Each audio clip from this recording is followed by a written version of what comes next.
Disparition inquiétante dans le jargon policier. Enfin, voilà. C'est une étudiante sénégalaise qui vit à Paris, qui est introuvable depuis le 4 janvier. Que sait-on à ce stade de cette disparition? Alors, on sait que cette jeune fille, elle étudie au fameux lycée Louis-le-Grand, qu'il est en deuxième année de prépa. Et le 4 janvier dernier, le jour de la rentrée scolaire, eh bien, elle ne se présente pas en cours. Le 7 janvier, l'établissement prévient le consulat de sa disparition. Et en fin d'après-midi, le consulat va se présenter, l'un des membres du consulat va se présenter au commissariat pour signaler sa disparition. Le parquet de Paris va alors ouvrir une enquête, vous disiez, pour disparition inquiétante.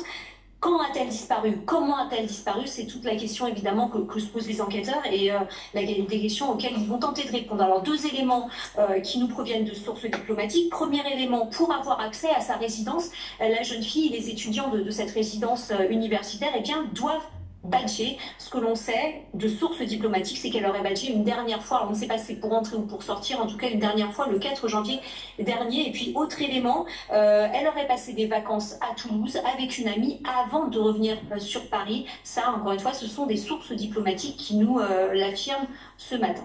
Que dit l'enquête pour l'instant? Où en est l'enquête? L'enquête, elle avance, elle a déjà commencé. Ce que l'on sait également, c'est qu'elle va se concentrer sur plusieurs axes, avec des auditions de ses amis, des auditions de sa famille, parce qu'elle est sénégalaise. Il y a quelques membres de sa famille qui se trouvent en France, notamment à Paris, des voisins. L'exploitation, ça aussi, ça a déjà commencé, des caméras de vidéosurveillance. Et bien évidemment, les enquêteurs sont allés voir dans sa chambre pour savoir s'il y avait, si elle avait laissé par exemple une lettre ou d'autres indices qui pourraient les mettre sur une piste. Alors, cette jeune fille n'est pas une inconnue. En tout cas, c'est quelqu'un qui est assez populaire au Sénégal.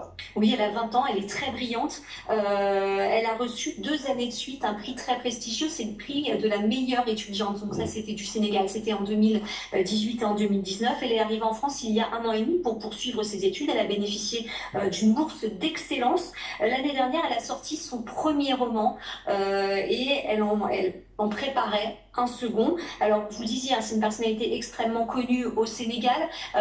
Si tant est que la communauté sénégalaise, tous les membres de la communauté sénégalaise en France se sont mobilisés, ils ont distribué des avis de recherche.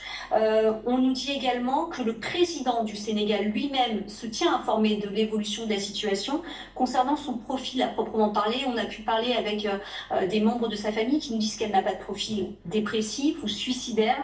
Donc, c'est une grande émotion à la fois au Sénégal, à Dakar, dans sa famille, mais aussi ici à Paris. D'un mot, les pistes qui sont étudiées? Alors, ce que nous disaient les sources diplomatiques, c'est que la piste criminelle à ce stade, elle n'est pas privilégiée. Et une source proche du dossier, donc pour affirmer cela, pour consolider cela, nous disait qu'il n'excluait pas un départ volontaire. Merci beaucoup, Mélanie Vecchio. Tout de suite le temps.